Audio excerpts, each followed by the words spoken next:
오늘은 그 제목이 조금 추상적입니다. 그 세계관이라든가 이념이라든가 이런 것이 우리가 흔히 사용하는 단어가 아니고, 그래서 오늘은 아마 철학 이야기를 좀 해야 할 텐데 뭐 너무 그렇게 어렵게 하지는 않을 테니까 너무 걱정은 마시고, 그러나 오늘 철학적인 그 표현이 많이 나올 겁니다.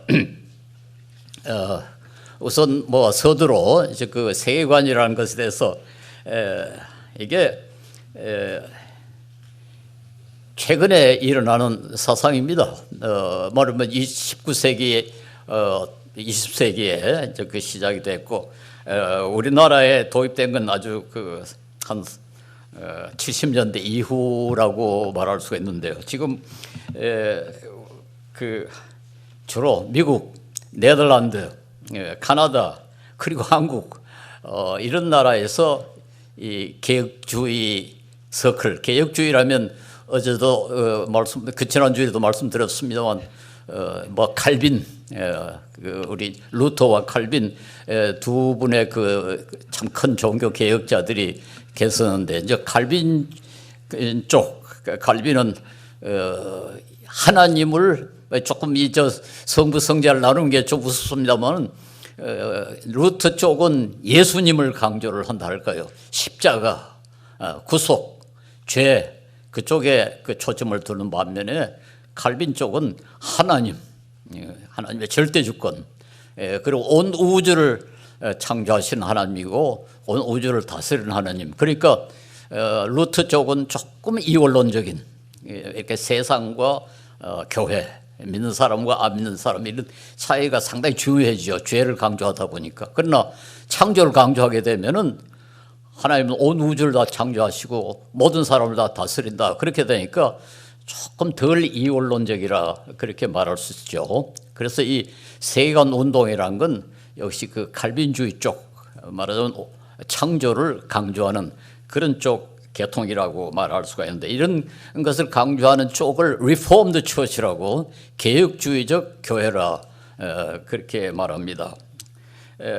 근데 요즘 이제 이 개혁주의 교회 교인들 가운데 조금 지식인들이랄까요, 이런 사람들이 그 세계관 운동을 일으키고 있는데, 한국에도 한 20여 년 전부터 세계관 운동이 일어나서 지금 한국에서는 기독교 세계관 학술 동력회라는 모임이 조직이 되어 있습니다. 거기에 회원이, 교수 회원만 한 700명, 그리고 전체 뭐 이 석사 학위 이상의 그 회원까지 합치면 한 1000명이 되는데요. 우리나라 학회 가운데는 뭐 가장 큰 학회가 아닌가 그렇게 생각을 합니다. 제가 한 13년간 이사장 노릇을 하다가 지금은 이제 명예이사장으로 섬기고 있습니다. 이 학회에서 만들어낸 성취랄까요? 하는 것은 신앙과 학문이라는 학술지를 내고 있는데요. 여러분 대학에 관계 안 하시는 분은 잘 모르시겠습니다만, 대학의 교수들은 요즘 뭐 1년에 적어도 몇 편의 논문을 발표를 해야 되는데, 그 논문을 아무 데를 발표해 가지고는 대학에서 인정을 해 주질 않습니다. 소위 그 우리나라의 한국연구재단이라는 그런 재단이 있는데, 거기서 인정하는 그 학술지에 논문을 발표해야 그것이 그 자격이 있는 논문이라고 돼 있고, 그래야만 뭐 진급도 되고 교수의 뭐 연장도 되고 그렇습니다. 그러니까 자격 있는 학술지라 해야 되는, 이걸 등재지라고 그럽니다. 그런데 이게 우리 기독교 학문연구회 혹은 기독교 학술 동역회에서 내고 있는 신앙과 학문이 등재지가 되어 있습니다. 그 말은 이 학술지에 발표한 논문은 대학의 승급이라든가 대학에 계속 강의를 할 수 있는 자격을 얻는데 권한이 있다 할까요? 자격을 갖추는 논문으로 그렇게 되어 있는데요. 이게 중요한 이유는, 그 전에는, 이 학술지가 나오기 전에는 기독교 학자가 기독교적 관점에서 논문을 쓰면은 대개 학술지에서 이건 너무 종교 편향적이다 해가지고 받아들이질 않아요. 그 학술적 내용은 상당히 높은 차원의 것이라도 이건 너무 종교적으로 편향적이다. 그래가지고는 잘 받아들이질 않는데 그런 논문들은 이 학술지에 발표를 하면은 됩니다. 여기도 물론 다른 학술지와 마찬가지로 심사위원들이 있어가지고 학문적으로 자격이 있느냐 없느냐는 걸 따지니까요. 상당히 높은 수준의 내용을 갖추되 기독교적 관점으로 쓴 논문들을 이 학술지에서 발표를 할 수가 있게 되어 있습니다. 그리고 대학은 다 그걸 자격 있는 논문으로 받아들입니다. 그렇기 때문에 우리 한국의 학자들은 아주 안심하고 기독교적 관점에서 학술 논문을 쓸 수 있게 됐다. 그게 저는 이 동역회의 아주 성취 가운데 가장 중요한 것이라 저는 그렇게 생각합니다. 이번 회에 보니까 서울대학교 교수 한 분도 이 학술지에 논문을 발표했더라고요. 그러니까 상당히 인정받는 그런 등재지라 그렇게 말할 수 있습니다. 그런데 제가 오늘 철학적이라고 한 이유는 이 기독교 세관 운동이라는 것이 상당히 사상적인 배경을 가지고 있다. 이러한 사상적 배경 가운데서 이런 것이 일어났다는 것을 말씀드리기 위해서 그렇고, 또 이제 이와 관계돼 가지고 이념이라는 것이 역시 또 어느 정도 철학적인 이론적인 그런 배경을 가지고 있기 때문에 제가 조금 철학적인 그런 내용으로 말씀을 드리겠습니다. 로마의 철학사학자 가운데 라에투스라는 분이 고대 철학자들의 정기 비슷한 그런 책을 냈는데요. 그게 피타고라스라는 철학자를 소개합니다. 피타고라스는 여러분께서 다 중등학교쯤에 피타고라스 정리라는 걸 들었었을 테니까 아주 유명한 수학자죠. 그 시대는 수학자와 철학자가 구별이 안 됐습니다. 그때는 학자라면 대개 이제 철학자라고 불렀으니까요. 그 가운데는 수학을 특별히 하는 분도 있고 다른 분야에 관심을 쓴 분들도 있습니다만 그때는 일반적으로 그냥 철학자라고 그렇게 불렀습니다. 그래서 피타고라스도 철학자 가운데 들어가 있는데 그가 한 말 가운데 이런 것이 있습니다. 우리 삶이랑은 축제와 같다. 어떤 사람은 축제 경기하러 온다. 자기 재주, 줄넘기라든가 빨리 달린다든가 특별한 이 기술을 보여주기 위해서 경기하러 오고, 또 어떤 사람은 장사하러 온다. 축제 물건 팔아가지고 돈 벌러 그렇게 온다. 그런데 가장 우수한 사람은 이건 피타고라스의 표현입니다. 구경하러 온다. 관객이다. 그러니까 돈 버는 데도 관심이 없고 자기 재주 사람들에게 알려가지고 인기 얻는 데도 관심이 없고 오직 한 발짝 물러서서 어떻게 돼가나 이렇게 구경하는 사람이 최고의 사람이다 이 말이에요. 우수한 사람이다. 그래 놓고는 그 밑에 보면은 그러나 가장 우수한 사람은 관객이다. 실제 삶에도 마찬가지다. 노예 근성을 가진 사람은 아주 무시하는 거죠. 아주 수준 낮은 사람들은 본래 명예나 탐욕 이런 것에 관심을 쓰지만은 철학자들은 진리를 추구한다. 이제 구경하러 오는 사람은 돈에도 관심이 없고 인기에도 관심이 없고 세상이 어떻게 돼 가느냐 객관적으로 냉정하게 그렇게 본다 그러죠. 그래야만 진리를 발견할 수 있지. 돈 버는 데나 재주 부르는 데 인기 얻는 데 그런 데 관심이 있으면 사물을 제대로 못 본다. 이제 그 말이죠. 객관적으로 거리를 두고 본다. 그런데 이 관객이란 말이 헬라 말로 theoroi 그렇게 돼 있어요. 그 theoroi 말 여기서 오늘날 theory라는 말이 나왔습니다. 영어에 theory라는 말 있지 않습니까? 이론. 그게 사실 theoroi 관객이라는 단어에서 나왔어요. 그러니까 오늘 이론이라는 것이 이제 어떤 의미를 갖고 있는가 하는 걸 짐작이 되죠. 이건 객관적인 사실을 정리한 것이라야 그게 이론이다. 이건 돈에 관심이 있거나 인기가 관심이 있거나 이러면 이건 학문적인 객관적인 가치가 없다. 이제 이런 그런 편견이랄까요. 이게 사실은 서양 사상에 상당히 깊이 스며들어 있습니다. 철학자들이 제일 강조하는 것이 이해관계 없는 관조, 뭐 영어로 disinterested, interest에 관심이 없는, 독일어 말로 uninteressierte Zuschau이라고 그럽니다. 돈 버는 거나 명예나 뭐 권력이나 이런 데 관심이 없이 아주 객관적으로 사물을 갖다가 관찰하는, 이걸 갖다가 객관적인 관조라.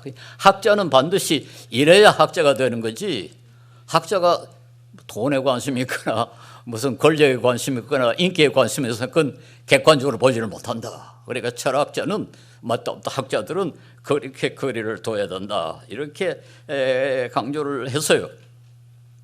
그런데 이제 그리스 사람들은 뭐 힌두교의 영향을 받았던 말이 있습니다만은 상당히 이원론적이었어요. 사람은 정신과 물질로 되어 있다. 몸은 물질이고 마음은 정신이란 거죠. 그런데 이 물질적인 거는 하급이고 정신은 고급이다, 이렇게 생각했어요. 그러니까 육신과 관계되어 있는 거, 거기에는 감정도 그게 포함시켰습니다. 눈, 귀, 코 이런 오감각, 이건 다 몸에 붙어 있는 거다. 그러므로 눈으로 보는 거, 귀로 듣는 거, 손으로 만지는 거, 냄새 맡는 거, 이건 믿을 수가 없다. 몸이라는 건 이게 믿을 수 없는 거다. 육체라는 건 하급이니까. 그러나 생각하는 거, 마음으로 생각하는 것만 믿을 수 있다, 이런 생각을 가졌습니다. 그러니까 이제 이해관계, 돈 버는 것에 관심을 갖거나 인기 얻는 데 관심을 갖는 건 전부 육체와 관계 있는 것, 감각과 관계 있는 것. 그런데 하급이다, 그렇게 보고 오직 이성적으로 사물을 보는 사람만 사실을 객관적으로 있는 그대로 볼 수 있다, 이제 그렇게 생각했어요. 근데 그때 사용하는 단어가 로고스입니다. 이성이라는 걸 로고스라고, 우리 성경의 말씀이라고 그렇게 번역이 되어 있죠. 그 이제 이성은 이성적 산물, 그것만이 가치 있고 믿을 만하고 객관적이다, 이렇게 생각했어요. 그래서 물질적인 요소가 들어가면은 벌써 타락을 한다. 감각과 관계가 있으면 타락을 한다. 그래가지고 그 시대는 아직까지 뭐 요즘과 같은 과학이 발달이 되지 않았으니까, 예를 들어서 여러분 물에다 막대기를 이렇게 집어넣으면 어떻습니까? 막대기가 이렇게 꺾어 보이죠. 아마 우리 초등학교나 중학교 그런 물리 시간에 그런 이야기 많이 듣습니다만, 막대기를 바로 넣지 않고 비스듬하게 놓으면 보기에 막대기가 그래서 꺾어 보입니다. 그런데 쭉 빼보니까 막대기가 이제 안 꺾어졌거든요. 물 속에 들어가면 꺾어지고 빼니까 안 꺾어진단 말이에요. 근데 우리는 요즘 이제 그거 물리학적으로 설명을 하는데, 그리스 사람들 그거 보라고, 눈이 속인다고. 눈이 정확하지 않다, 그렇게 생각했어요. 산이 멀리 보니까, 멀리 있는 산을 보기 조그마한데 가까이 가보니까 굉장히 크거든요. 그거 보라고, 눈이 속인다고. 이런 식으로 생각을 했어요. 그러니까 이 감각하고 관계 있는 거, 몸하고 관계 있는 거는 전혀 믿을 수가 없다. 오직 생각. 그래서 이걸 이제 이 눈에 보이는 것과 생각하는 것을 아주 엄격하게 구별을 했어요. 그러니까 이 생각에 나는 물건을, 이제 생각의 대상을, 내용을 이념이라고 그랬습니다. 영어로 아이디어. 이거 아이디어라는 말을 참 번역하기가 쉽지 않죠. 그래서 우리가 이념 뭐 이렇게 번역을 하는데, 뭐 영어로 멘탈 픽처, 마음속의 그림. 가령 우리 여기 컵이 실제로 있지만은 내가 또 마음속에 이 컵을 생각하지 않습니까? 그러면 그건 컵의 이념이라고, 컵의 아이디어라고요. 이거 재미있는 농담을 하나 하겠습니다. 덴마크의 어떤 농부 아들이 대학에 철학을 공부하러 갔어요.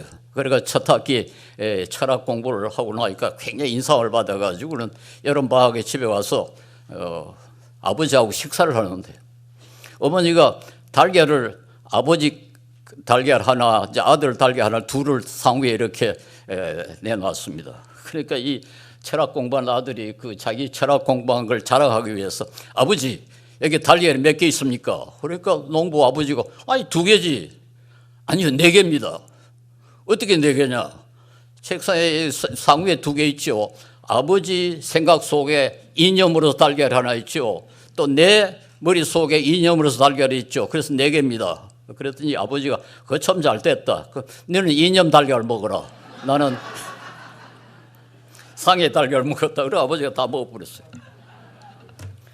이념이라는 게 뭐 그렇게 간단하게 설명이 되는 건 아닙니다만은 어쨌든 우리가 뭐 이념이라는 걸 갖고 있는 건 사실이죠. 뭐 아이디어 우리 집이 있고 집에 대한 생각이 있지 않습니까? 그게 아이디어라고 그렇게 생각하면 됩니다. 그런데 그리스 사람들은 어떤 건 그 실제 거는 이건 별로 가치가 없고 이념만 가치가 있다. 특별히 이제 그 많이 그 이용되는 게 수학적인, 특별히 기하학에서 삼각형.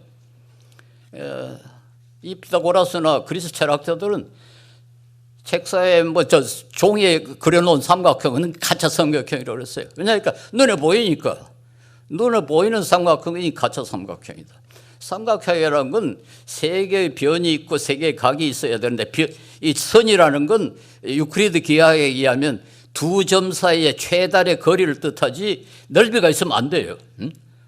넓이는 선에 들어가 있지 않습니다. 선은 두 점 사이의 짧은 거리. 그런데 눈에 보이는 삼각형은 아무래도 저 선은 저 넓이가 있어야 보이지 않겠어요? 그러니까 눈에 보이는 삼각형은 가짜 삼각형이다. 멘탈 픽처로 이 아이디어로서의 삼각형만 진짜 삼각형이다.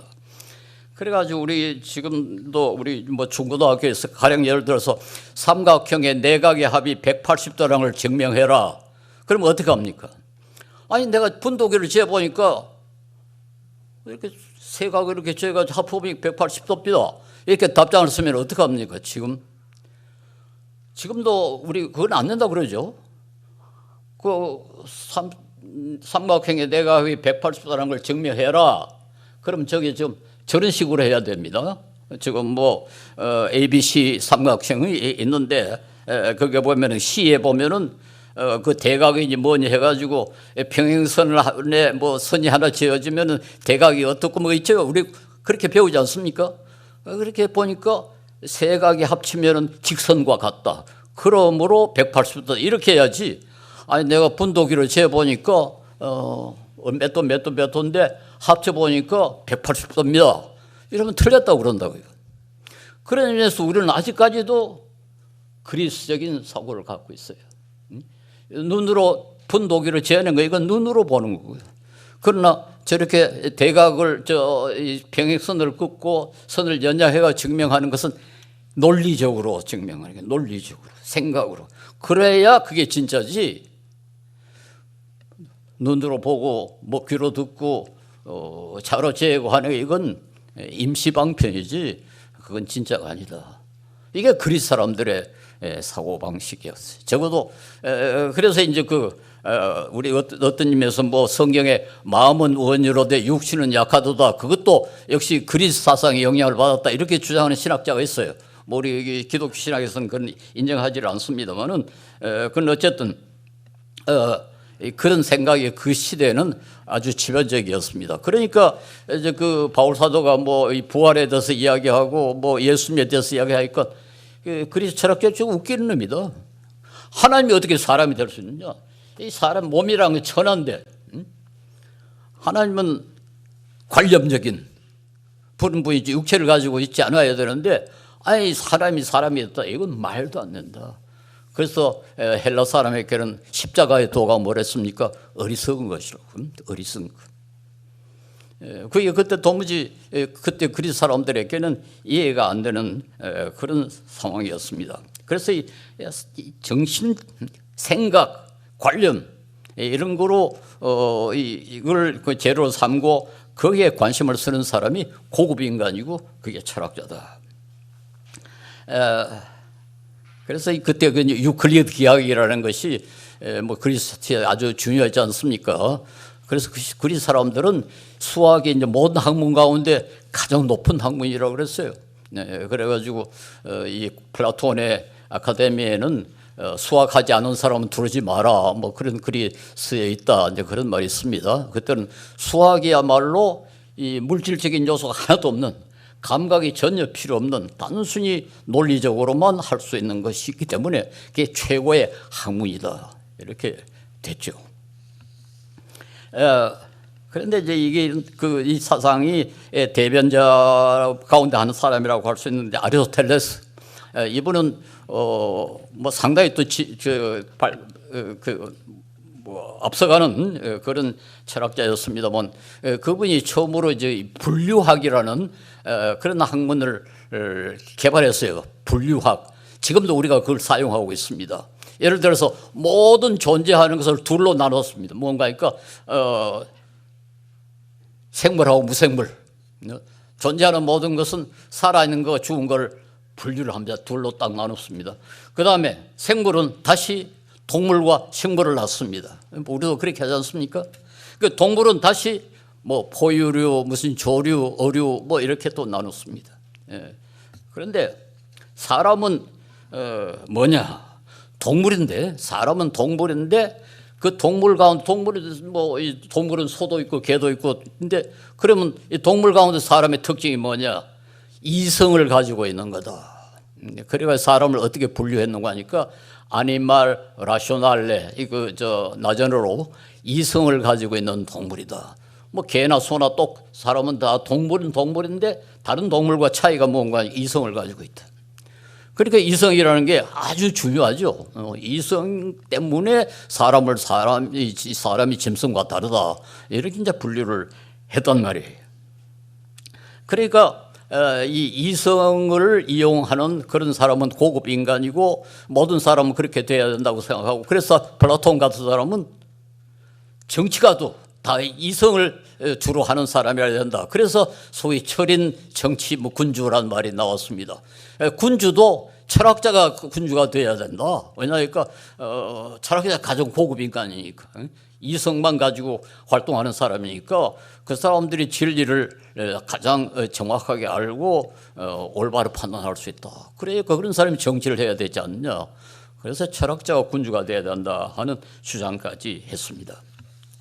제가 이제 이 정도로 이렇게 그리스 사람들의 뭐 특징, 이걸 소개를 했는데, 이게 이제 중세 때는 상승 적어도 서양에서는 우리가 어두움의 시대라고 그러지 않습니까? 다크에이지라고 그러지 않습니까? 기독교가 지배를 해가지고 이런 그리스 사상이 상당히 묻혀 있었다. 적어도 서양 사람들은 이제 그렇게 상당한 정도를 봤습니다. 그러다가 이제 문예 부흥이라는 것이 일어났어요. 14세기에서 16세기에 르네상스라고 우리가 많이 역사책에서 배웠을 것입니다. 그 르네상스라는 게 다시 태어난다 하는 뜻을 가진 말인데, 르네상스라는 게 뭔가지, 뭐의 부흥인가 하니까 그리스 사상의 부흥입니다. 그리스 사상. 르네상스는 종교개혁은 초대 기독교의 부흥이고, 르네상스 문예 부흥은 고대 그리스 사상의 부활이다. 이렇게 말할 수 있어요. 이게 이제 서양의 인본주의, 서양의 그 합리주의의 뿌리가 됐다 할까요? 이게 서양의 문화에 상당할 정도로 주류를 이뤘습니다.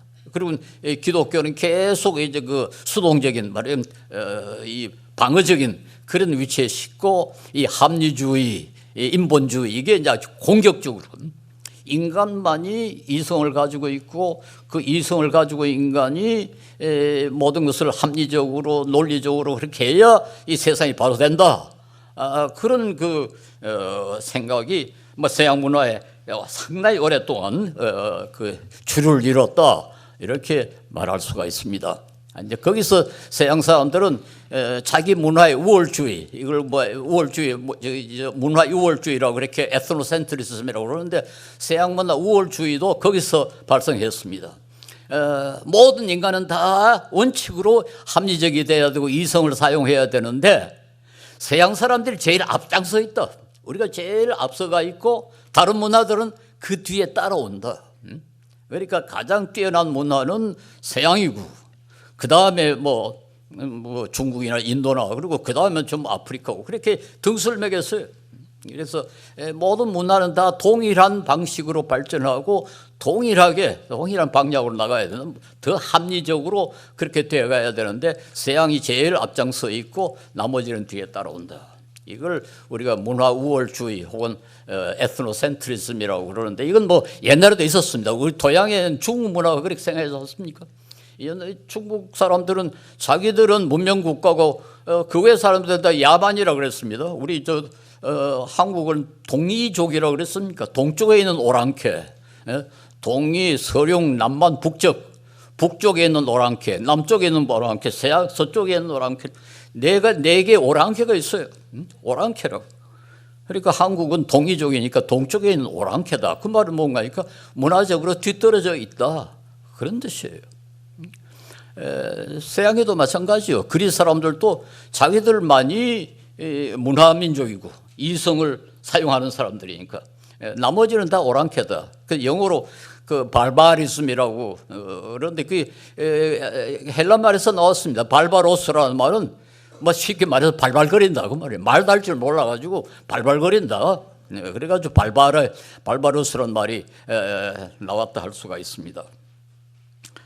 자, 이런데 이렇게 해가지고 이제 합리주의 이성 중심 문화가 막 그 굉장한 그 낙관적인 그 역사관을 가지고 앞으로 결국 모든 인류는 합리적이 돼가지고 모든 문제는 다 해결할 수 있다.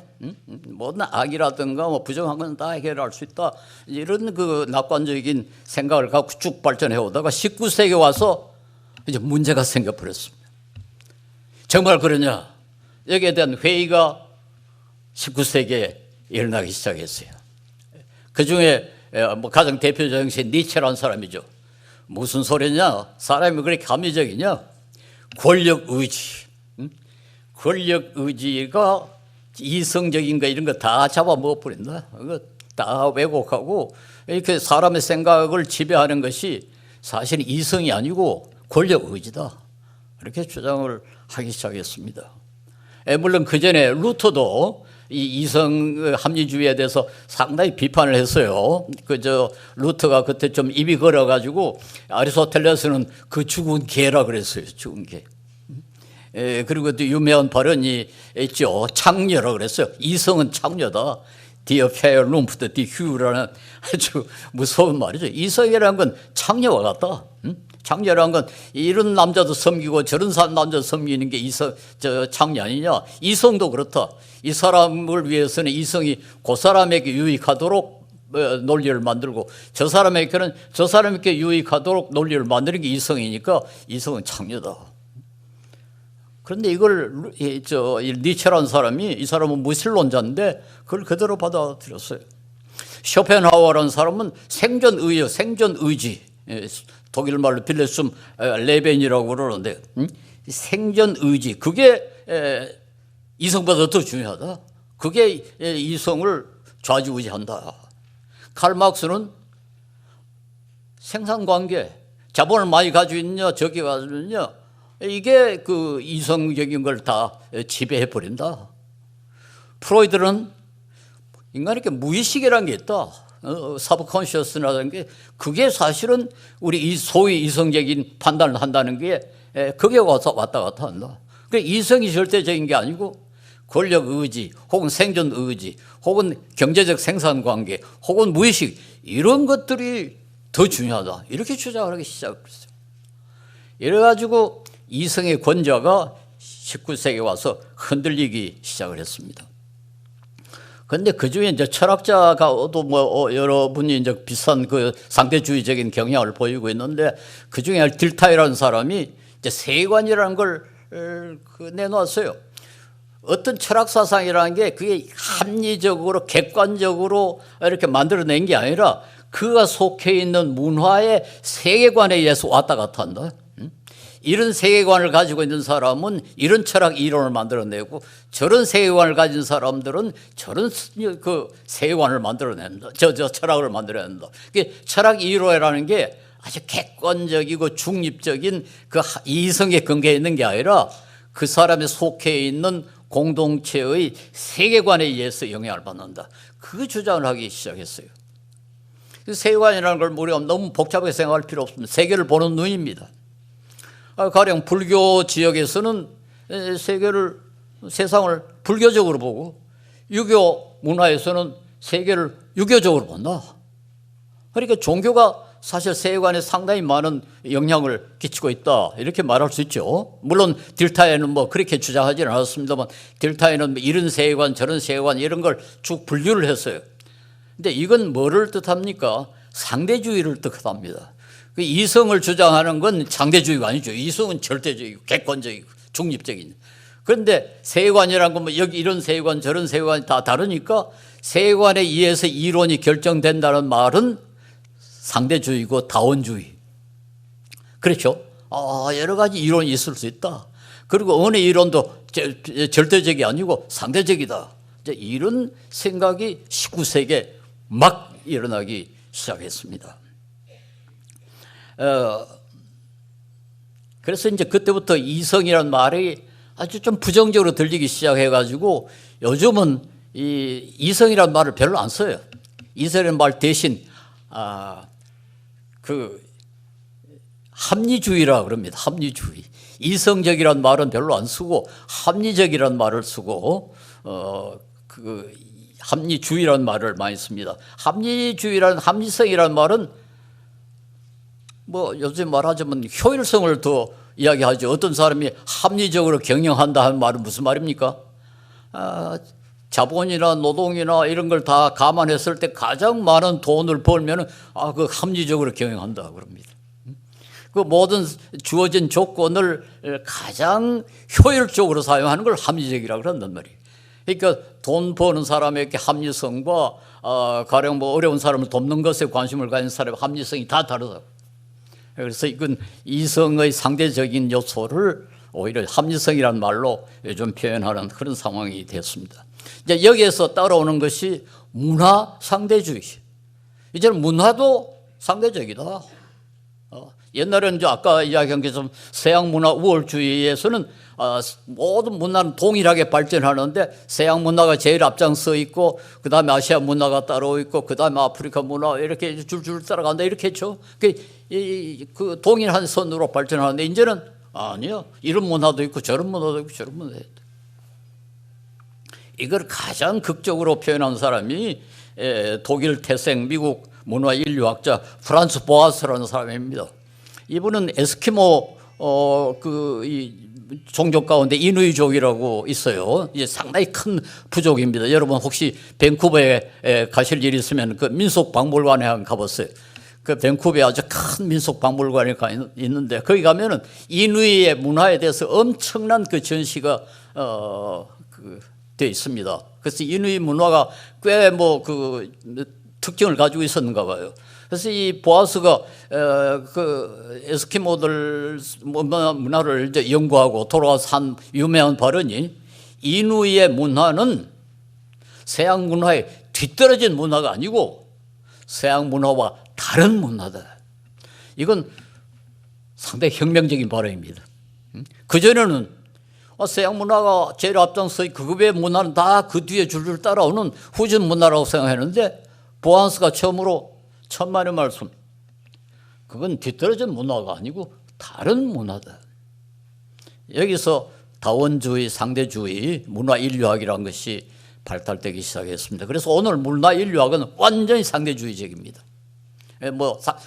그저 다원주의 다원주의 상대주의를 뭐 모든 분야에 다 나와 있습니다만은 문화인류학이 지금 항상 앞장서 있습니다. 그 사람들 실제로 문화들을 조사를 해보니까 그거 서양 문화가 뒤떨어진 문화가 아니더라. 다른 종류의 문화더라. 자, 이렇게 해가지고 이성의 권자가 허물어졌다. 이렇게 말할 수 있고, 오늘 이런 걸 뭐 일반적으로 포스트 모더니즘이라는 말로 지금 알려져 있습니다. 포스트 모더니즘이라는 게 주로 이제 이성에 대한 비판, 이성이 그렇게 절대적이고 객관적이 아니다 하는 그런 것이 핵심입니다.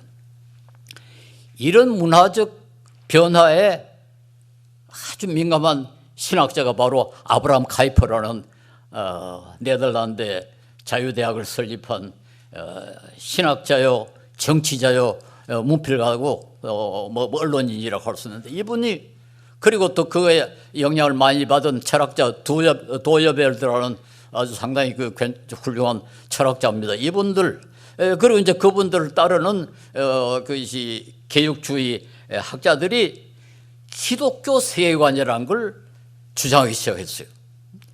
만약에 세계관이 다 다르다면 그러면 기독교 세계관도 가능하지 않느냐. 이제까지는 이성 합리주의가 절대적이고 나머지는 다 엉터리라고 생각했는데 그렇지 않다더라. 이런 세계관 저런 세계관 다 세계관이 다르고 세계관에 따라서 철학 이론이 다 다르다면은 기독교 세계관도 설자르게 있을 거 아니냐. 이렇게 주장하기 시작한 겁니다. 그러니까 이게 사실 그리스의 이 합리주의 문화 시작으로부터 내려와서 그것에 대한 하나의 근본적인 뭐랄까요, 비판이랄까요, 이제 그게 하나의 그 반응이라고 그렇게 말하고, 기독교 세계관, 불교 문화에서는 불교 세계관이 있고 유교 세계에서는 유교 세계관이 가능한데 기독교도 기독교적 세계관이 가능하지 않냐. 이렇게 주장을 했는데요. 근데 모든 문화가 다 종교적인 배경을 가지고 있다면은 기독교를 그 배경을 하고 있는 문화는 이제 기독교적 세계관을 가져야 할 것 아닙니까? 그런데 아브라함 카이퍼나 이제 그의 추종자들은 서양 문화는 실제로 기독교 문화가 아니다. 기독교 세계관에서 너무 많이 벗어났다. 그러므로 기독교 세계관을 다시 찾아야 한다. 이런 생각을 갖게 됐어요. 여기에 이제 아주 독특한 그 차이가 납니다. 다른 세계관은 이건 바로 유교적 세계관이다. 이건 불교적 세계관이다. 이 사람들이 이렇게 세계를 본다. 그 사실을 서술하면 되는데 기독교 세계관은 실제로 기독교 세계관이 없다. 어느 공동체도 좀 순수하게 기독교적이 아니기 때문에 어느 공동체도 기독교 세계관을 가지고 있지 않다. 그러면 어떻게 해야 되느냐? 기독교 세계관을 만들어야 된다. 기독교 성경이 제시하는 세계관을 우리가 만들어야 하고 거기에 일관성 있게 살아야 한다. 이런 생각을 하게 됐어요. 그러니까 여기에 이제 어떤 단어가 들어가는 거니까 기독교 세계관 운동이라는 말이 들어갑니다. 운동. 실제로 있는 걸 그대로 그저 따르면 운동이라고 할 필요 없죠. 운동이라는 건 이렇게 해야 한다 하는 당위의 요소가 들어가 있습니다. 그래서 이제 이번 학자들이나 신학자들은 우리 지금 세계관이 온갖 잡것으로 다 섞여 있다. 심지어 기독교인이라고 하는 사람들조차도 세계관은 불교, 유교, 특별히 자연과학적인 세계관 이런 것에 다 지금 섞여 있기 때문에 순수 기독교 세계관을 우리가 회복해야 된다. 이런 생각을 갖게 됐습니다. 이게 바로 기독교 세계관 운동입니다. 그래서 지금 어느 지역에 가면은 기독교 세계관이 존재한다? 없습니다. 이 세상에 아무도 어느 지역도 어느 교회도 순수하게 기독교 세계관에 따라서 판단하고 서술하는 사람들이 없다고요. 이건 우리가 만들어야 하는 이게 아주 중요하고, 그런데 이분들은 기독교 세계관을 뭐가 결정하느냐? 적어도 세 가지가 아주 중요하다. 창조. 다른 어느 세계관과도 더 갖고 있지 않은 생각이 창조입니다. 무로부터 하나님이 세상을 창조하셨다. 그건 세계 어느 종교도 그런 주장을 하는 데가 없습니다. 그러니까 이게 독특한 기독교 세계관. 근데 이 창조라는 것을 근거해 가지고 세상을 보자. 그 다음에 타락. 완전히 인간은 타락해가 죄인이 됐다. 이것도 사실은 어느 다른 세계관도 그걸 주장하는 종교가 없습니다. 그런 점에서는 아주 독특한 기독교적 요소라고 할 수 있죠. 그런데 그게 우리의 세계관에 아주 결정적인 영향을 합니다. 인간은 다 죄인이다. 제가 민주주의 이야기할 때도 이야기했습니다만 적어도 칼빈은 인간의 전적 부패 때문에 민주주의가 중요하다. 이렇게 주장했잖아요. 그 다음에 그러나 구속이라는 게 또 엄청나게 중요하다. 인간이 다 죄를 지어가지고 아무 가망도 없지만 그러나 희망 없는 게 아니다. 왜냐하면 거기에는 예수님의 구속이라는 요소가 들어있다. 그래서 이 세 가지가 기독교 세계관을 형성하는 가장 기본적인 그런 요인이라 이렇게 이분들은 주장을 합니다. 물론 저는 개인적으로 그뿐이냐 그 외에도 얼마든지 몇 가지 더 할 수가 있다. 성령의 역사라든가 마지막 심판이라든가 이런 것들도 상당히 중요하지 않느냐. 저는 그렇게 주장합니다만 적어도 지금 이 네덜란드 이 카이퍼나 도이벨드나 이 세계원 운동을 하는 사람들 이 세 가지를 제일 강조를 해요. 창조, 타락, 구속. 이거에 우리 기독교 세계관을 만드는 핵심이다. 그렇습니다. 그런데 이건 이제 아까도 이야기했습니다만 이거 역시 이 개혁주의 그 하나님의 절대 주권 이것이 이런 세계관과 무관하지 않다. 이제 복음주의는 세계에 대해서는 좀 관심이 적죠. 복음주의는 상당히 좁습니다. 말하자면 하나님은 온 우주의 하나님이요 모든 분야를 다 지배하시는 하나님이 아니라 나의 하나님. 그렇죠. 그걸 굉장히 강조하죠. 우리 교회 하나님. 기껏해야 우리 믿는 사람의 하나님. 그리고 정부나 경제나 예술이나 이건 하나님하고 별로 관계없는 이런 그 이원론적인 생각을 지금도 많이 가지고 우리 한국 교회는 그런 점에서 상당히 이 복음주의 쪽이에요. 그럴 만합니다. 우리 한국이 과거에 복음을 전혀 몰랐던 그런 사회 문화니까 거기서 이런 새로운 복음이 들어오니까 자연히 조금 그 이원론적인 요소가 들어올 수 있게 돼 있어요. 그러나 이제는 우리가 극복을 해야 된다는 게 제 주장입니다.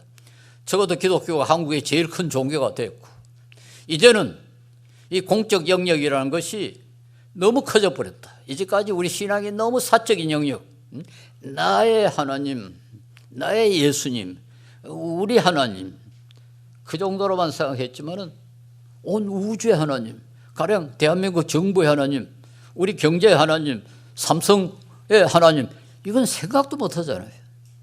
그런데 이제 이런 영역이 점점 더 커져 버리고 사적인 영역은 점점 줄어지니까 하나님이 점점 좁아져 버린다고요. 가령 우리 생각해봅시다. 옛날에 교육은 사적인 영역에 들어가 있었습니다. 제가 어릴 때는 우리 할아버지로부터 제가 한문을 배웠어요. 그러니까 이건 완전히 사적이에요. 그런데 지금은 어떻습니까? 지금 의무교육으로 모두 학교에 가야 됩니다. 옛날에는 교육이 사적인데 지금은 공적이 되어버렸어요. 옛날에는 나 같은 노인은 다 자식들이 돌봤습니다. 옛날에는 복지는 사적이었어요. 지금은 다 이제 공적이 되었습니다. 국가가 이 복지를 책임져야 하는 이런 상황이 되어버렸어요. 그런데 우리 하나님은 계속 사적인 영역만 붙잡고 있으면 어떻게 됩니까? 공적인 영역은 완전히 하나님과 무관하게 되어버린다. 그래서 이 기독교 세계관 운동이라는 건 사실은 우리가 지금 우리는 학문부터 시작하거든요. 수학도 하나님과 관계 있고 물리학도 하나님과 관계 있고 그래야지 교회에 가서 예배 드릴 때만 하나님이고 학교에서 강의할 때는 논문 쓸 때는 하나님하고 전혀 관계없습니다. 그렇게 돼버리면 Your God is too small. 제가 그 밑에 요구를 했습니다만 당신의 하나님은 너무 작다. 우리 하나님이 정말 그렇게 작으냐?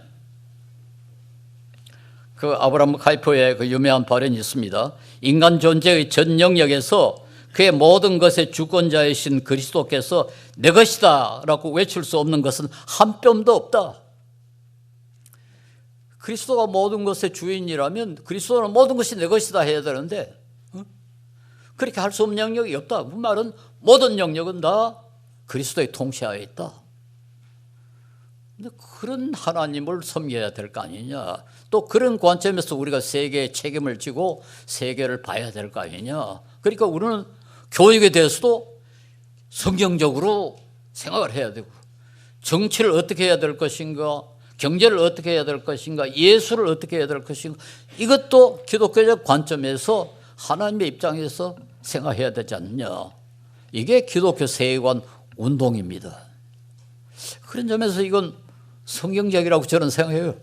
이건 성경적이라고 생각해요. 우리 하나님을 갖다가 조그마한 하나님, 코너에 그저 나의 하나님, 우리의 하나님, 사적인 영역만 묶어두는 그런 건 사실은 성경적인 하나님이라 하기는 좀 어렵다. 이렇게 말할 수가 있습니다. 물론 저는 그 어느 한쪽 뭐 복음주의 쪽은 완전히 무시하고 개혁주의 쪽으로 가야 된다 그렇게 주장하지는 않습니다. 양쪽이 다 중요하죠. 우리가 참 우리 개인적인 하나님, 나의 하나님이요, 우리 가정의 하나님이요, 우리 교회 하나님, 이것도 무시하면 안 되지만, 그러나 온 우주의 하나님, 정치, 경제, 예술, 문화 모든 영역에 지배하시는 하나님도 우리가 인정을 하고 거기에도 일관성 있게 성경적으로 보고 또 하고 그렇게 해야 되지 않느냐 하는 거죠. 그래서 제가 앞에 그 다음에 이미 형성된 이 기독교 세계관은 이미 형성되어 있는 게 아니라 아직도 되어 있지 않지만은 우리는 일관성 있게 성경의 가르침에 일관성 있게 기독교적인 세계관을 만들고 그 세계관에 일관성 있게 세계를 이해하고 행동해야 한다. 이게 기독교 세계관 운동이다. 그렇게 말합니다. 자, 여기서 그 해야 한다 하는 요소, 지금 이미 이루어져 있는 게 아니라 그 해야 한다 하는 그 당위, 마땅히 해야 한다는 요소, 이것 때문에 이 이념과 세계관이 연결이 된다. 그렇게 저는 주장합니다. 그래서 저는 두 번째로 이제 이념 문제로 한번 넘어가 보겠습니다. 이념이 뭐냐? 요즘 이념이라는 말이 너무 넓게 많이 사용되기 때문에 한마디로 정의하기는 참 어렵습니다만, 이념이란 건 우선 세상 전체를 설명하는 이론적인 요소가 있습니다. 뭐 그게 아주 조직적으로 세밀하게 라인 거야 이런 건 아니지만, 그래도 세계는 대개 세상은 이렇다 하는 어느 정도 이론적인 요소가 그 뒤에 있고, 그러나 그 뒤에 그 하나 더 있는 요소가 뭔가 하니까 실천적인 요소, 해야 한다 하는 요소가 이념이라는 것에 들어가 있습니다. 그것을 좀 설명을 하겠습니다. 그 앞에 그 이론이라는 말을 소개를 했죠. 피타고라스의 그 관객이라는 말이 데오로이고 이론이니까 티오리다. 그 사실을 갖다 객관적으로 이해 관심 관계 없이 그렇게 해가지고 조직해 놓은 것을 이론이라고 하는데, 이론은 본래 순수하게는 설명만 하면 됩니다. 그리고 그 설명에 근거해서 예측만 하면 됩니다.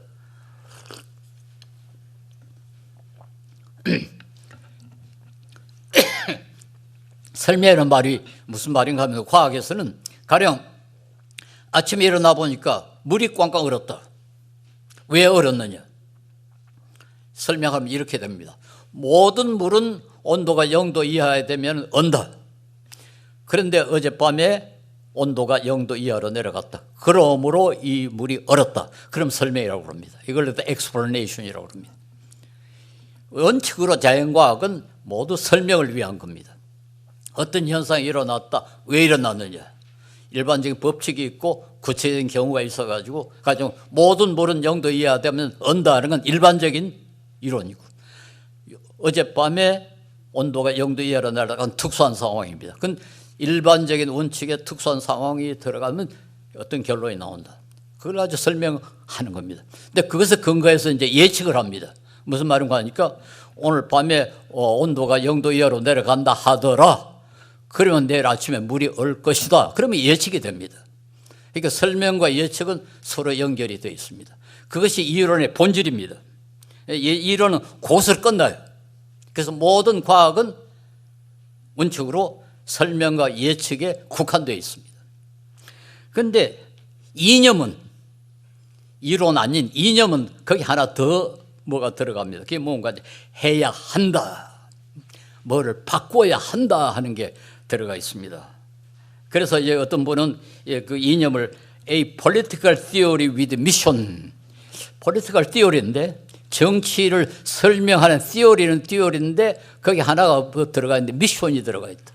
미션이라는 것은 사명이라는 게 뭡니까? 뭐뭐 해야 한다 하는 게, 단순히 정치라는 이런 것이다 뭐 이렇게 말하면 그건 설명이 theory입니다. 그런데 그것으로 끝나지 않고 거기다 하나 더 붙여가지고 해야 한다 하면 그건 이념이 돼버린다는 겁니다. 가령 어떤 사람이 여러 가지 이론을 내서 가지고 이런 주장을 했다 합시다. 모든 사람은 본질적으로 자유롭다. 근데 그런 주장 속에는 뭐가 들어가 있는 거 아니까? 거기다 뭐가 하나 들어가면 이념이 되는 거 아니까? 모든 사람은 자유롭게 되어야 한다. 세상을 뜯어고쳐 가지고 모든 사람은 자유롭게 되어야 한다 하면 이념이 되어버립니다.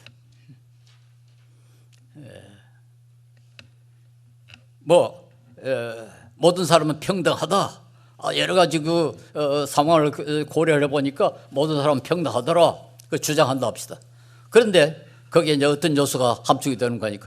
그러므로 모든 사람은 평등하게 만들어야 한다. 정치 제도를 바꿔가지고 평등하게 만들어야 한다면 그건 이념이 되어버립니다. 그러니까 그게 미션, 사명이라는 것이 들어가면은 그게 이제 이념이 되어버린단 말이에요. 그래서 그 이념의 그래서 제가 이념의 그 배경을 잠깐 설명을 하겠습니다. 이념이란 단어는 프랑스의 그 철학자 데스드 트러시라는 사람이 처음으로 사용을 했는데 이제 불어로 이걸 또 시앙스 데시데라고 그랬습니다. 우리의 관념 이념이라는 아이디어라는 게 어떻게 생성되느냐 그것에 대해서 연구하자 이런 학파를 하나 만들었어요. 뭐 영어로 번역하면 Science of Ideas죠. 그 아이디어 학이다 이렇게 했는데, 근데 그때 이 프랑스 혁명 이후에 서양에서는 사회에 대한 관심이 일어나기 시작했어요. 제가 첫날에도 이야기했습니다만 우리나라에는 18세기, 19세기까지도 사회라는 단어가 없었어요. 놀랍죠? 지금 우리 사회라는 단어 없으면 신문님 기사를 못 쓸 정도 아닙니까? 근데 19세기까지 사회라는 단어가 없었어요. 그건 무슨 말입니까? 사회에 대한 관심이 없었어요. 사회라는 게 있다는 것도 생각하지를 못했어요. 물론 서양에는 소시에타스라는 단어가 키케로란 1세기 철학자도 사용을 했습니다. 그 10세기에 존 로크도 사회라는 단어를 시빌 소사이어티라는 단어를 썼습니다만 그분들도 오늘날 우리가 이해하는 사회라는 단어와 같은 의미로 사회를 쓰질 않았어요. 그냥 하이 소사이어티. 그런 귀족들이 자기들이 모여가지고 파티하고 그런 걸 소사이어티라고 그랬지 오늘 우리가 말한 사회하고는 전혀 다르게 이해를 했습니다. 그래서 오늘 우리가 이해하는 바 사회라는 단어는 19세기에 비로소 시작이 됐어요. 그전에는 학문이란 건 자연 영역에만 국한된다. 그러니까 자연과학뿐이었습니다. 그리고 이제 수학이 있었고요. 자연과 수학. 그러다가 19세기에 들어와서 사회도 참 중요하다. 사회에 대한 인식이 시작이 됐어요. 그래가지고 꽁트라는 프랑스의 철학자가 처음으로 사회학이라는 단어를 만들었습니다. 소시올로기라는 단어가 프랑스에서 꽁트라는 사람이 처음으로 만들어낸 단어예요. 19세기에 비로소 사회학이라는 단어가 생겼고 이 데스트 트러시도 사실은 우리 이념 아이디어가 어떻게 생성되느냐 그거에 대한 연구를 한다고 해서 시앙스 데시데라는 학문을 만들어 놓고는 그런데도 불구하고 개인의 자유가 중요하다. 그리고 프랑스는 합리적이고 과학적인 사회를 만들어야 한다. 그렇게 하기 위해서는 교육을 아주 거기에 맞는 교육 체계를 만들어야 된다. 그리고 자기 나름대로 교육 체계를 만들었어요. 그런데 그게 그때 프랑스의 제1공화국이라고 프랑스 혁명 후에 잠깐 존재했던 제1공화국이 있습니다. 거기에 공식적인 정책 기조로 이게 받아들여졌어요. 데스트 트러시는 상당히 귀족 학자였고 그때 사회에 영향을 많이 끼친 그런 사람이라서 정부하고도 아주 깊은 관계가 있었던 것이에요. 그런데 그 제1공화국의 나폴레옹, 우리가 잘 아는 그 나폴레옹이 사실 얼마 동안 제1집정관이 되었습니다. 집정관이 4사람이 있었는데 그 중에 가장 대표적인 사람이 나폴레옹이었어요. 그러니까 이 데스트 트러시도 상당히 공화주의적인 모든 사람이 다 자유로워야 된다는 그런 생각을 갖고 있어서 보니까 상당히 공화국에 동정을 했고 또 나폴레옹은 그 공화정의 집정관이었으니까 상당히 친했죠. 그래가지고는 데스트 트러시의 그 이념 학파를 상당히 좋아했습니다. 그러다가 나폴레옹이 자기가 황제가 되고 말았어요. 쿠데타를 일으켜가지고 자기가 스스로를 황제로 선언을 해버렸습니다. 그러고 나니까 이게 이제 공화정이 아니잖아요. 그런데 공화정을 선호한 데스토라시와 사이가 나빠질 수밖에 없죠. 이거 완전히 정치적인 의도로 나폴레온이 이 이념 학파를 욕을 하기 시작했습니다. 이 녀석들은 아무도 모르고 이념 그런 소리만 한다. 그렇게 욕을 하면서 만들어낸 단어가 프랑스 말로 이데올로그란 말은 이념 운운하는 자들 뭐 그런 뜻으로 이 이념을 아주 폄하했어요. 이게 엉터리들이더라. 순 엉터리들이다. 그래가지고 그때 이념이란 말은 이거 형편없는 그 아주 말도 안 되는 주장들이라 그런 생각을 나폴레온이 만들어냈습니다.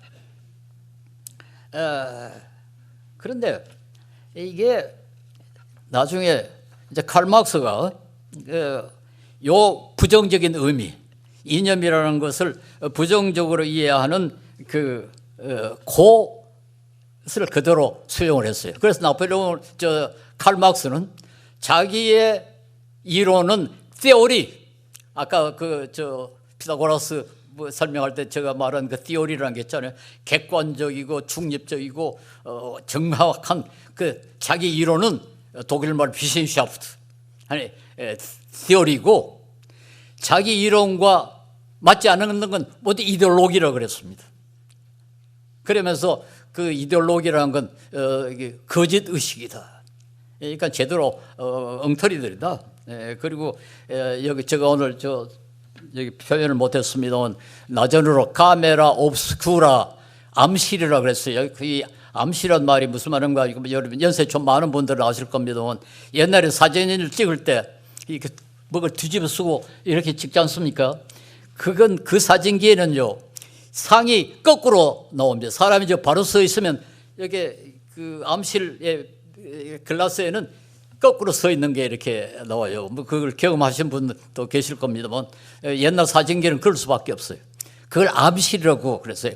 그 방이 이제 그 깜깜하다 해서 암실이라고 해서 그 나전으로 카메라 옵스큐라 우리말로는 암실이라고 그랬죠. 그 말은 상이 거꾸로 비친다. 그렇게 이데올로기라는 말은 현실을 갖다 뒤집어 가지고 곡해하는 완전히 오해하는 그런 주장이다. 이렇게 욕을 하기 시작을 했습니다. 그래가지고 초기에 막스까지는 이데올로기라는 말은 이 순엉터리, 이론에 자격이 없는 엉터리 이견들이다. 이렇게 생각을 했습니다. 그러다가 나중에 칼 마크스뿐만 아니라 칼 마크스도 가끔 일관성 없게 이데올로기라는 단어를 사용했지만 레닌은 아예 공산주의 이론 자체를 이데올로기라고 그랬어요. 그러니까 이제 혼란이 생겨버린 거죠. 칼 마크스는 초기에는 이 엉터리 주장이라고 했는데 나중에는 공산주의 이론도 이데올로기고 뭐 레닌은 아예 그 공산주의 이론 그 자체를 갖다 이데올로기라고 그랬으니까 이게 혼란이 생겨버렸어요. 이데올로기가 좋은 거냐 나쁜 거냐. 그러다가 나중에는 뭐 거의 중립적인 것이 되고 말았습니다. 이데올로기라는 게 뭐 옳을 수도 있고 그럴 수도 있다. 그러니까 옳은 이데올로기도 있고 잘못된 이데올로기도 있다. 이렇게 그 생각이 바꿔지기 좀 이해가 바꿔지게 됐습니다. 그런데 이 뭐를 바꿔야 한다는 그 주장 그걸 이 마크스가 아주 잘 표현을 했는데요. 칼 마크스의 그 작품 가운데 아주 유명한 것이 포에르바하에 대한 주장들이라 하는 그런 그 짤막한 글이 있습니다. 그런데 그 11번째 항목에는 아주 유명한 건데 이렇게 돼 있어요. 이제까지 철학자들은 세상을 여러 모양으로 설명만 해왔다. 중요한 것은 그것을 바꾸는 것이다.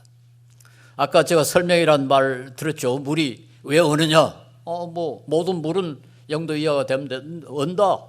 그런데 밤에 0도 이하가 됐다. 그러므로 얼었다. 그러면 이게 설명입니다.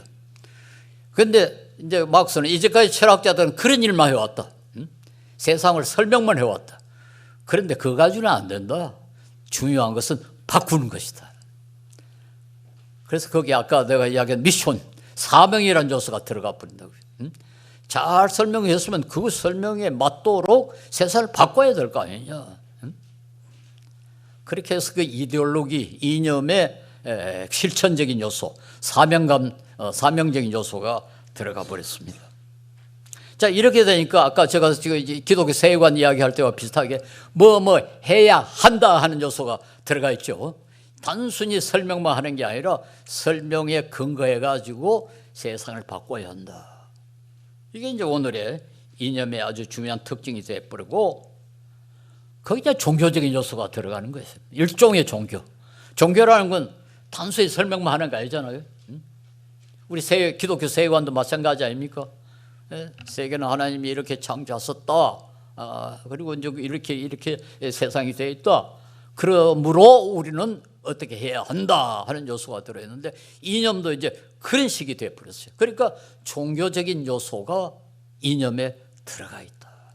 그러니까 이제 이념에 상당히 집착한 사람들은 열광적인. 그렇죠. 우리나라는 뭐 앞으로도 설명을 한번 말씀을 드리겠습니다만 우리나라만큼 이념을 종교적으로 그렇게 보인 나라가 세계 없어요. 목숨을 걸고 이념 운동하지 않습니까? 지금 북한은 좀 종교죠.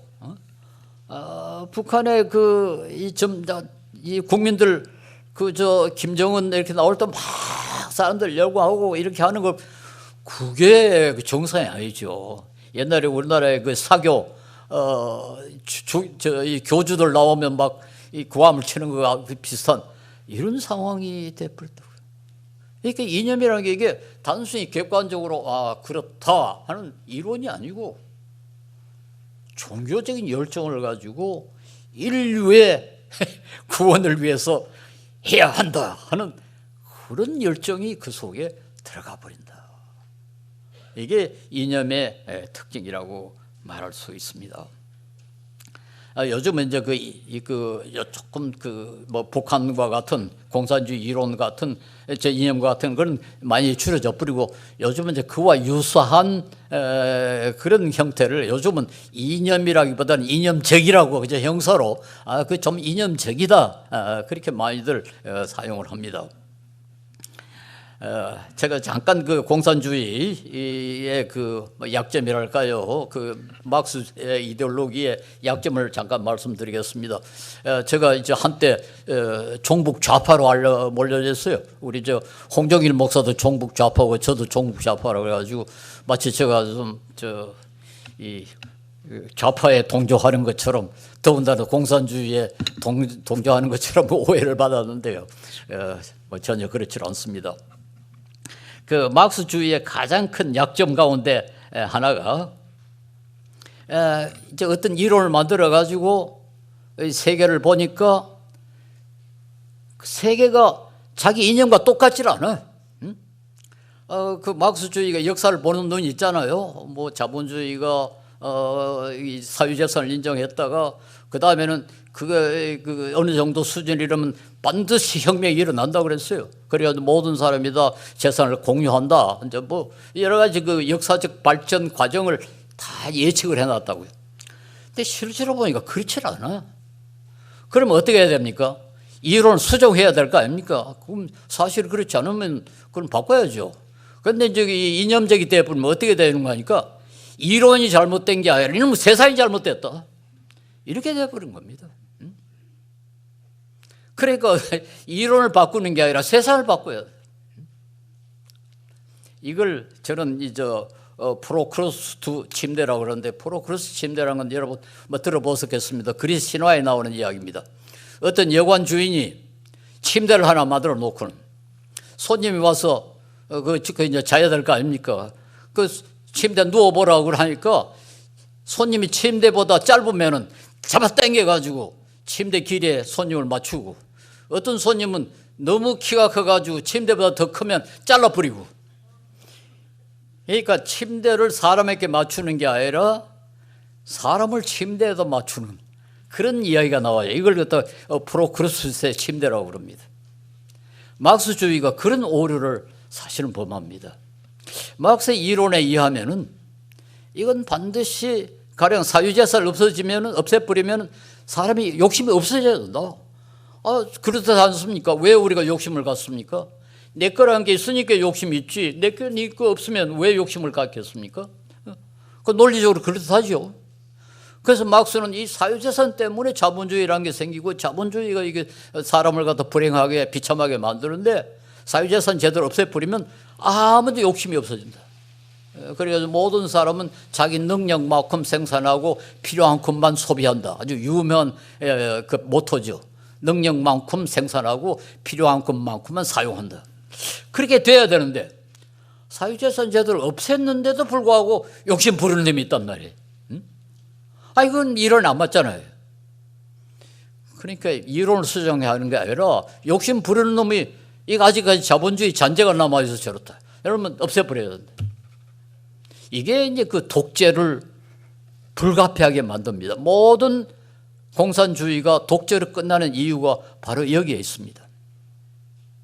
현실을 이론에 맞추는 게 아니라, 이론을 현실에 맞추는 게 아니라, 현실을 이론에 맞추려고 억지를 부르는 상황이 돼버렸어요.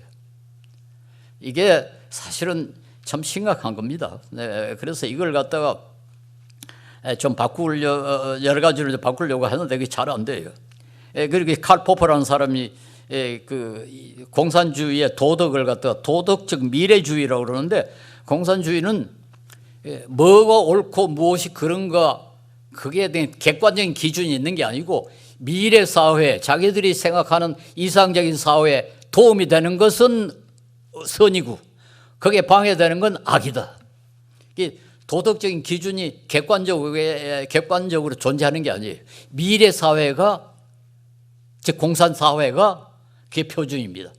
그 공산 사회를 이룩하는데 플러스가 되면은 선이고 옳고 거기에 방해되면 악이다. 그래서 이걸 갖다 모럴 퓨처리즘이라 그렇게 말하는데, 이건 우리 기독교의 그 가르침하고는 너무 차이가 많이 나죠. 성경은 이 마태복음 7장 12절에 그 황금줄, 남에게 대접을 받고자 하는 자는 남을 대접하라, 이게 정의의 원칙인데 이건 영원 불변합니다. 이건 이게 바로 선지자, 율법이자 선지자라고 예수님께서 말씀하셨습니다. 예, 요즘 이제 그 이념에 대해서 몇 가지 참고되는 말씀을 드리겠습니다.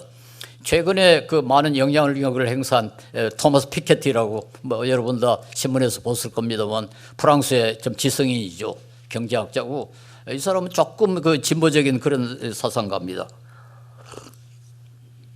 이분이 최근에 유럽과 미국의 서양이죠. 서양의 이념 그 지도를 쭉 한번 알아보니까 옛날하고 많이 벗겨졌더라. 옛날에는 돈 많은 사람하고 지식 있는 사람이 보수적이었다. 자기들이 사회 상당한 특권을 누리고 있으니까 보수적이고, 돈 없는 사람하고 지식 수준이 낮은 사람이 진보적이었다. 그런데 최근에는 이게 바꿔져 가지고 이 교육 수준이 높은 사람만 진보적이 되고 나머지는 다 보수적이 됐다. 이렇게 주장을 해요. 그런데 이 지식 수준이 높은 사람이 진보적이 되는 이유는 다른 것보다는 환경 문제라고 그럽니다. 환경. 이제 환경 오염이 너무 심각한데 이건 지식 수준이 높은 사람만 심각하게 생각하지 나머지 사람들은 그렇게 심각하게 생각하지 않는다. 그래가지고 결국 이 지식 수준이 높은 사람의 진보주의에 돈 많은 사람, 지식 수준이 낮은 사람, 가난한 사람들이 모두 반발을 해가지고 좀 그런 상황이 벌어진다. 그렇게 주장했어요. 근데 이게 참 재밌는 게요. 이번에 그 미국에서 아이오와의 공화당 무슨 코커스라고 예비 그걸 했지 않습니까? 거기에 이번에 우리나라 신문에 한번 자세히 봐서 잘 안 보였으면 미안합니다만, 이 트럼프라는 사람을 지지한 사람들 그 퍼센테이지를 보면은 밑에서 두 번째 대졸 미만, 그 대학에 가지 못한 사람의 67%가 트럼프를 지지했다. 여기 참 재밌는 그 표현이죠. 이건 전에도 그랬습니다. 그래서 상당히 보수적이, 이 트럼프라는 사람이 굉장히 보수적이지 않습니까? 그런데 제가 조금 놀라는 건 위에서 두 번째 보세요. 백인 복음주의자. 미국 백인이고 복음주의자들이 트럼프를 지지한다. 그런데 트럼프는 여러분이 다 뭐 신문에도 보실 겁니다. 이혼을 몇 번이나 하고 간음죄로 지금 법원에 뭐 500만 불인가 벌금 내고 이번에 또 지금 소송을 받고 있잖아요. 하여튼 91개의 조항으로 지금 기소가 되어 있습니다. 91개의 조항으로 기소가 되어 있고 온갖 그 비도덕적인 그런 성직적 그 범죄를 저지른 사람을 백인 기독교인들이 이렇게 많이 지지한다. 53%라고 되어 있는데요. 이거 상당히 발전된 겁니다. 지난번 선거 때는 80%가 지지를 했어요. 백인 기독교인이 80%가 트럼프를 지지를 했어요. 이해가 됩니까? 어떻게 간음으로 재판을 받고 벌금을 내고 이혼을 몇 번이나 한 사람을 복음주의 기독교인들이 80%가 지지를 했다. 이게 바로 이제 이념에 신앙보다 이념을 더 중요시하는 이런 상황이 벌어졌어요. 기독교 세계관보다는 이념에 더 파묻힌 함몰된 이런 상황이다. 이건 정말 우리가 조심을 해야 됩니다. 우리 그리스도인이 아주 쉽게 그렇게 되어갈 수가 있습니다. 그 가장 중요한 이유가 동성애, 특별히 그 낙태 때문에 그렇습니다. 미국에는 낙태는 계명이 10계명이 금지하는 살인, 간음, 도둑질, 거짓말보다 훨씬 더 중요해요. 아니 저도 낙태를 반대하는 사람이고 저도 동성애를 반대하는 사람입니다만은 그러나 그게 간음죄보다 살인죄보다 더 중요하지 않지 않습니까? 다 반대하기는 해도 그 정도의 차이를 둬야지. 아니 거짓말하는 건 뭐 예사로 생각하고 간음죄는 예사로 생각하고 낙태를 하면 이건 뭐 죽을 죄를 지은 거다. 이게 이제 이념의 문제죠. 이념의 문제. 우리나라도 지금 그렇습니다. 우리 교회도 지금 그 특별히 우리나라는 또 낙태는 뭐 별로 심각하게 생각하지 않아요. 동성애는 또 이건 큰일 나는 거로 되어 있습니다. 근데 물론 저도 동성애 반대하는 사람입니다. 그런데도 불구하고 거짓말보다는 덜 중요하죠. 거짓말은 성경이 금합니다. 그렇지 않습니까? 간음은 성경이 금합니다. 10계명이 금합니다. 그런데 10계명이 금하는 것보다는 10계명에 들어있지 아니하는 낙태를 이 동성애를 훨씬 더 심각하게 생각하는 것은 이건 기독교 세계관에 입각한 게 아니죠. 이건 이념에 들어가 있는 거죠. 이런 것을 저는 우리가 좀 조심을 해야 된다 이렇게 봅니다. 그래서 우리가 이 사회를 바꾼다. 예, 필요하면 바꿔야 되겠죠. 그러나 참 조심을 해야죠. 저는 우리나라는 그 서양하고는 이념 판도가 동일하게 분류되어 있다고 생각하지 않습니다. 그 재산이 어떠냐, 뭐 교육 수준이 어떠냐가 중요한 게 아니고 우리나라에서는 남북 분단 같은 거 이게 상당히 중요하게 작용하고 일제 강점 또 장기간 독재 뭐 급작한 경제 성장, 지역 감정 이런 것들이 모두 섞여가지고 우리 한국의 이념 판도를 결정한다. 저는 그렇게 교육 수준이라든가 경제 수준은 별로 크게 작용하는 것 같지를 않습니다. 그리고 이 대통령 중심제가 또 이념을 아주 악화시킵니다. 즉 전 세계에서 이념이 가장 심각하게 문제가 되는 나라가 미국하고 한국인데요.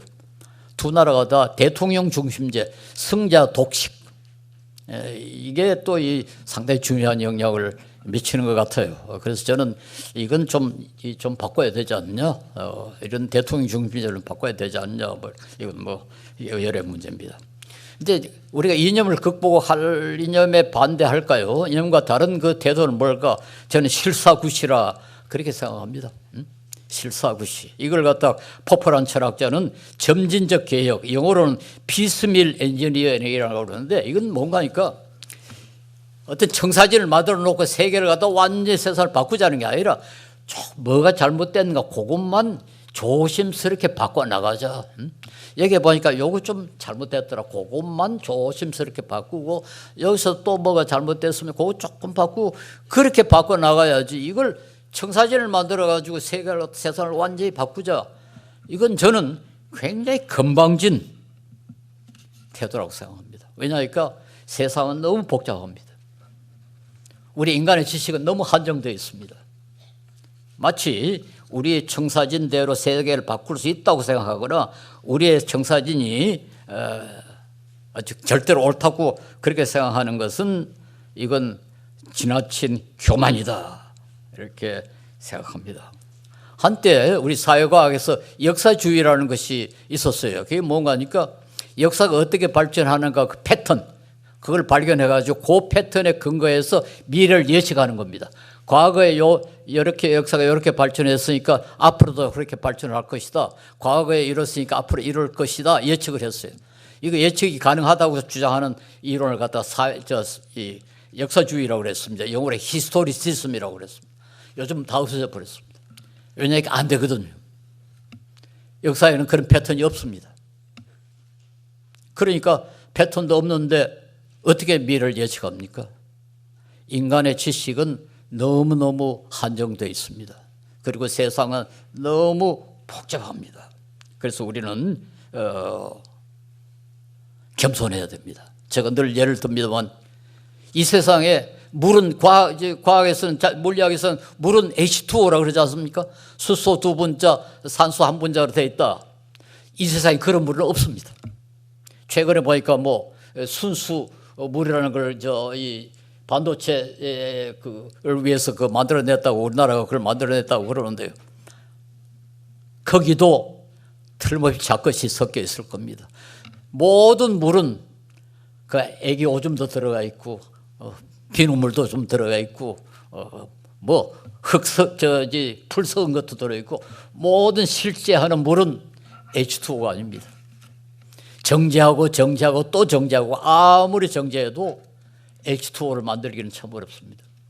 아니 물리적인 현상 그것도 우리가 순수하게 못 만드는데 세상을 어떻게 청사진에 의해서 바꿉니까? 우리는 겸손해야죠. 그래서 물론 세상이 잘못되면 바꿔야 되지만은 그건 아주 조심스럽게 그래서 바꿔야 된다. 이걸 피스밀 엔지니어링을 하는데 저는 그런 태도를 우리가 취해야 된다 이렇게 주장합니다. 여러분 우리나라만큼 이념의 해를 이념 때문에 고통을 많이 겪은 나라는 없습니다. 6.25 전쟁 뭐 때문에 일어났습니까? 남북 분단 지금도 계속되어 있지 않습니까? 왜 저 수많은 북한 주민들이 저렇게 인권유린을 당합니까? 무슨 이유가 있습니까? 이념입니다. 이념. 그 외에도 6.25 제주 4.3 사건, 여수 순천 사건, 보도연맹 사건, 손야 목사님을 비롯한 수많은 그리스도인들의 순교, 지금도 당하고 있는 북한 주민의 모든 인권유린, 모든 이념 때문에 지금 일어나고 있습니다. 그런 점에서 전 세계에서 우리 한국인만큼 이념의 피해를 많이 본 그런 나라는 없다. 저는 그렇게 생각합니다. 그런 점에서 우리는 이념에 대해서 상당히 조심하고 상당히 비판적이 되어야 된다. 절대로 이념의 노예가 되면 안 된다. 저는 이념을 우상숭배라고 생각을 합니다. 우상숭배. 그건 그만한 가치가 없는 것을 갖다가 너무 절대시해가지고 우리 그리스도인 가운데 이념의 우상을 섬기는 사람들이 꽤 많아요. 어느 목사님이 저한테 이야기를 합니다. 장로님이 주일날 대표 기도를 하는데 조금 이념 편향적인 기도를 했대요. 근데 뭐 그렇게 심하지는 않지만은 조금 편향적인 기도를 했는데 어떤 교인이 벌떡 일어나가 나가버렸다는 거예요. 그럼 다시는 안 들어오더라는 거예요. 그래서 목사님이 좀 또 너무 걱정이 돼가지고 그 교인 집에 신방을 갔다 옵니다. 그래서 이야기를 들어보니까 그 사람은 극단적으로 편향적인 사람이에요. 그 장로님의 기도는 조금 한쪽으로 치우쳤는데 그 교인은 이건 뭐 성경보다 훨씬 더 이념이 중요한 그런 사람이더라. 교회 그런 사람들이 많습니다. 그건 우상입니다. 우상.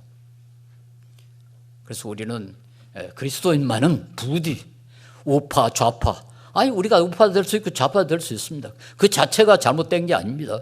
그러나 그것이 성경보다 더 중요하고 기독교 세계관보다 더 중요하다고 생각하면은 그렇게 되면 그건 이제 우상이 돼버리는 거죠. 그리고 우리 민주주의는 이렇게 공정하게 판단하고 냉정하게 판단하는 시민들이 많아야 건강하게 유지될 수가 있습니다. 저는 그래서 한국의 민주주의를 위해서 우리 그리스도인들이 정말 정신을 차리자. 여러분, 민주주의는 너무너무 소중한 겁니다. 민주주의 없이는 부패를 막을 수가 없습니다. 그래서 우리는 그래도 민주주의 덕으로 그 부패가 많이 줄어드는 그런 나라가 됐지 않습니까? 민주주의 없이는 인권을 존중하기가 어렵습니다. 그래서 저는 가장 이상적인 정치 제도는 아닐지라도 인간이 개발한 모든 제도 가운데 가장 뛰어난 것이 민주주의다. 그러므로 민주주의를 수호하는 것은 저는 기독교인의 사명이다. 이렇게 믿습니다. 그렇게 하려면 우리가 이념에 치우치지 말고 실사구시하고 객관적으로 냉정하게 판단해가지고 앞으로 선거에도 임해 주셔야 우리 민주주의가 정상적으로 발전할 수 있지 않겠는가 그렇게 생각합니다. 그런데 사회를 바꾸면서 제가 하나 제시하고 싶은 것이 선지자적 비관주의라는 아주 좀 이상한 표현의 그 생각입니다만은 제가 구체적인 예를 들겠습니다. 제가 이제 공병선거 운동을 한 16년간 했어요. 저는 그걸 굉장히 자랑스럽게 생각합니다. 우리나라 선거가 이만큼 공명하게 된 것에 대해서 저는 일조를 했다. 그런 그 자존심을 갖습니다. 왜냐하니까 공병선거가 어느 정도 이루어질 때 청와대에서 연락이 왔어요. 당신이 우리나라 선거 공정성에 공헌했으니까 훈장을 주겠다고 그럽니다. 그래서 제가 내 혼자서 한 게 아닙니다. 그래서 저는 받을 수 없습니다. 그래서 저는 사양은 하긴 했습니다만 적어도 그때 정부에서는 우리나라 선거를 이렇게 공평하게 만드는 손보호가 상당히 공헌했다. 인정을 한 건 사실이죠. 그건 저는 아주 자랑스럽게 생각합니다. 그런데 그 운동을 할 때 우리 동료 교수들이 가끔 조금 빈정되는 마음으로 말로 그 공명선거 운동하니까 선거가 공명해집니까? 그렇게 질문을 해요. 그래서 제가 항상 안 되지요. 그리고 그 사람 어휴 안 되는데 왜 하느냐? 안 할 수 없어서 하지요. 저는 사실 그런 태도로 공명선거 운동을 했습니다. 내가 애를 선물로 우리나라 선거가 아주 공명해진다. 굉장히 건방진 태도죠. 그러나 하는 것이 의무다. 그리스도인의 의무다고 생각하고 저는 했습니다. 이걸 저는 선지자적 비관주의라는 말로 표현하는데 그게 무슨 말인가 하니까 구약성경에 가장 뛰어난 이사야, 에레미야, 에스겔 이런 선지자들은 비관주의자였습니다. 어떤 비관주의인가 하니까 하나님이 가서 회개를 외쳐라. 그런데 하나님이 뭐라고 한가요? 외쳐봐야 안 듣는다. 알았어요. 이사야, 에레미야, 에스겔은 이스라엘이 자기 말 안 들을 걸 다 알았어요. 뭐 안 듣는데 뭐 하려고 외쳐요? 안 듣는데 왜 외칩니까? 외쳐야 하니까 하는 거죠. 마땅히 외쳐야 하니까 하는 거죠. 저는 우리 그리스도인들의 사회적인 공헌도 그런 정신으로 해야 된다고 생각합니다. 만약에 뭐가 된다면 그건 하나님의 은혜고 안 되는 것이 정상이고 그런데도 불구하고 해야 된다. 그걸 저는 선지자적 비관주의라 그렇게 주장을 합니다. 그래서 우리 그리스도인들은 우리 사회를 정상화하고 민주주의 되게 하고 정의가 넘쳐 흐르게 하고 그래도 질서가 잡힌 사회를 그야 뭐 진보든 보수든 어느 정도의 평행성을 가지고는 있을 수 있습니다만 절대로 그렇게 함으로 인간적으로 이 사회를 바꾸겠다 안 됩니다. 하나님만 바꿀 수 있습니다. 그래서 우리는 최선을 다할 뿐입니다. 그래서 우리 남들 은혜가 같이 이렇게 좀 깨인 분들이 많은 이런 교회에서 성도 여러분은 앞으로 선거 때에도 아주 끈적으로 냉정하게 그렇게 합리적으로 판단을 해가지고 우리 민주주의 그 유지에 공헌을 해주시고 사회 질서, 공정한 사회 질서를 만드는 데도 앞장서 주시기를 바랍니다. 감사합니다. 네.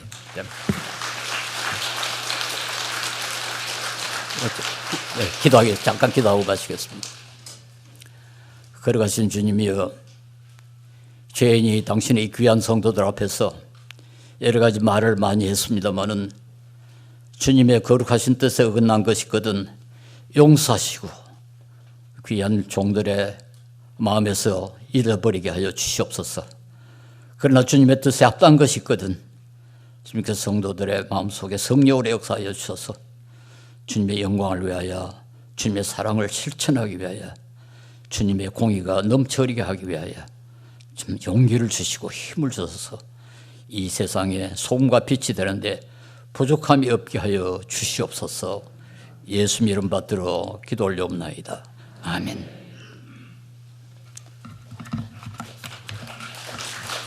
감사합니다.